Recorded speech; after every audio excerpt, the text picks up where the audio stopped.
বর্ধমান বিস্ফোরণ কাণ্ডে এবার নাম জড়ালো মায়ানমারের। হায়দ্রাবাদ থেকে খালিদ মোহাম্মদ নামে মায়ানমারের এক নাগরিককে গ্রেপ্তার করলো এনআইএ। বিস্তারিত জানবো আমাদের নয়াদিল্লির প্রতিনিধি বিজেন্দ্র সিংহের কাছ থেকে। বিজেন্দ্র, এ ব্যাপারে এনআইএ সূত্রে ঠিক কি জানা গেছে?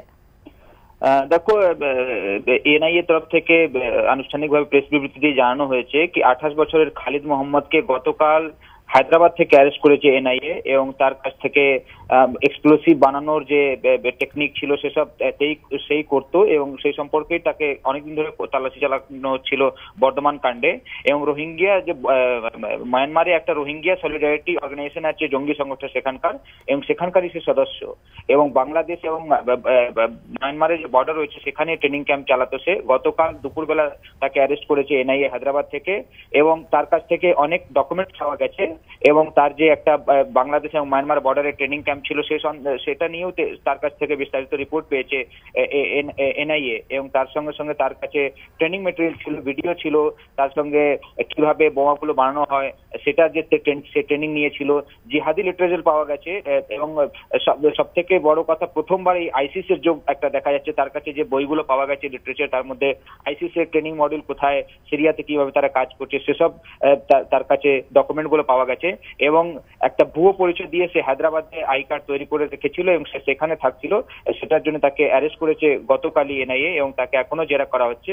তবে এই বোমা বানানোর যে টেকনিক গুলো সে পাকিস্তানে ট্রেনিং নিয়েছিল সেটাতে সে স্বীকার করেছে এবং হায়দ্রাবাদে যে ফেক ডকুমেন্ট গুলো নিয়ে সে অনেকদিন ধরে থাকছিল, তবে কতদিন ধরে সে এখানে ছিল এবং বর্ধমানে কতবার গেছে সেসব নিয়ে এখনো তাকে জেরা করা হচ্ছে। এনআইএ সূত্র থেকে সোনালি জানানো হয়েছে কি এখনো কিন্তু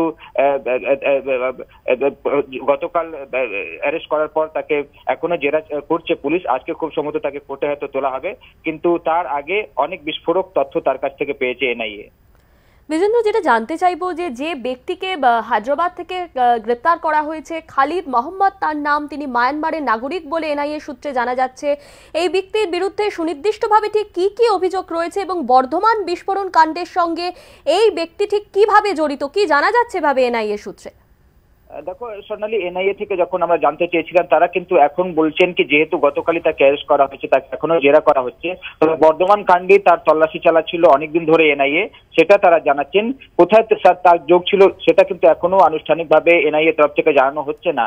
তবে যারা মারা গেছিলেন বা যে জঙ্গি মডুল একটা জামাতুল মুজাহিদিনের ফাঁস হয়েছে এই মুহূর্তে, তাদেরকে জেরা করেই এই খালিদ মোহাম্মদের নাম তারা জেনেছিলেন এবং তারপরেই তার তল্লাশি চালানো হয়েছিল বিভিন্ন জায়গায়। গতকাল হায়দ্রাবাদ থেকে তাকে অ্যারেস্ট করার পর তার কাছ থেকে বিভিন্ন নথিপত্র পেয়েছে এনআইএ, যেটাতে দেখা যাচ্ছে সে মায়ানমারের নাগরিক, কিন্তু এখানে ভুয়ো পরিচয় দিয়ে হায়দ্রাবাদে আই কার্ড বানিয়ে ছিল এবং সেখানে থাকতো। পাকিস্তানে ট্রেনিং নিয়েছে এবং তার কাছ থেকে আইসিস এর লিটারেচার পাওয়া গেছে।